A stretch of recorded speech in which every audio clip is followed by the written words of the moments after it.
Hey everybody, it's Dr. J Real Talk here with another vlog post. So today I'm going to talk about three things startups can learn from a theater production company.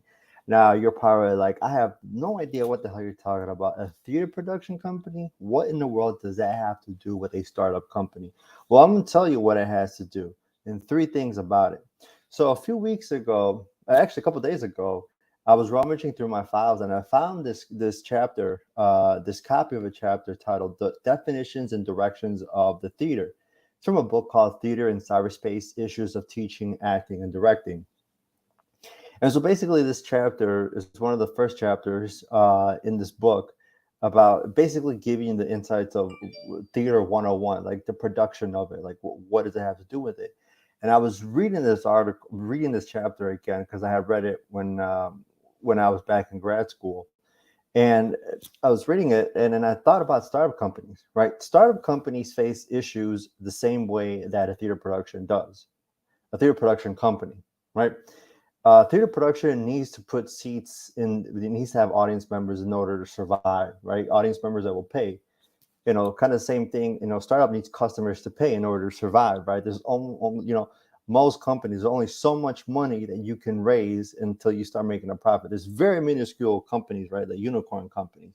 But going back to the three things, right?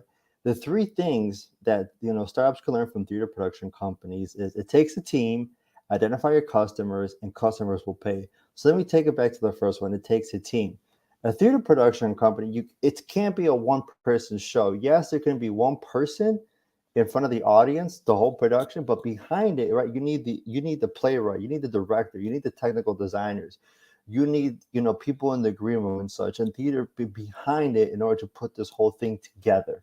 Same thing a startup. The startup, right, to be a successful startup, it can't be a solopreneur job. It can't be a one-person team. You need people in your team in order to succeed, right? No investor in their right mind is going to invest in a solopreneur. They may like your product, they'll probably buy it from you and give it to somebody who can successfully drive it to the next level. So, again, in order to be successful as a startup company, you need to have a team around you that's going to make it successful. Just like a theater production, you need a successful team behind it in order to make it a successful theater production company. You need to identify your customers. So this is the second point, right? When it comes to theater production, right, you can have the best actors in the world, but if you don't have an audience that's willing to come and pay, then what does it matter? Same thing with a startup company, right? You can have the best product or service in the world, or you think it is, but if no one's willing to pay for it, then you don't have a company. It's just going to fail, right? So you have to identify the customer base that's willing to pay for your product or service in order to have a successful startup, right? And take it to the next level. The third one, and the final one, is that customers will pay, right? You have to understand in a theater, right? They have to charge some money, right? A successful theater company knows what to charge their clientele because they identified the art that addresses the issues and interests of the particular audience. Same way, a startup company has identified their customer base and knows what to charge them, right? If it solves the pain or a need of a customer, right, the customer will pay, and that's what successful startups do. They identify the pain or the need of the customer. That way, they can charge them. So, of course, it's not easy running a theater production company. It's not easy running a startup. So those are the three ways that theater productions and startup companies are the same, right? It takes a team. You have to identify your customers in order to be successful, right? And of course, customers will have to pay, right? If you can find a customer that pays, you've got yourself a good one here. All right. So again, how will your startup begin its opening act? Just to put it to you, right?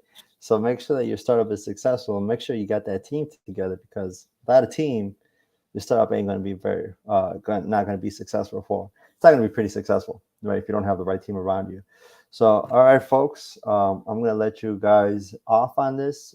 Make sure you check out my website, www.jforhansiophd.com, or also www.jphd18.com. You can also follow me on social media. All that info will be provided. Make sure, of course, you subscribe to this YouTube channel, and I'll see you guys next time.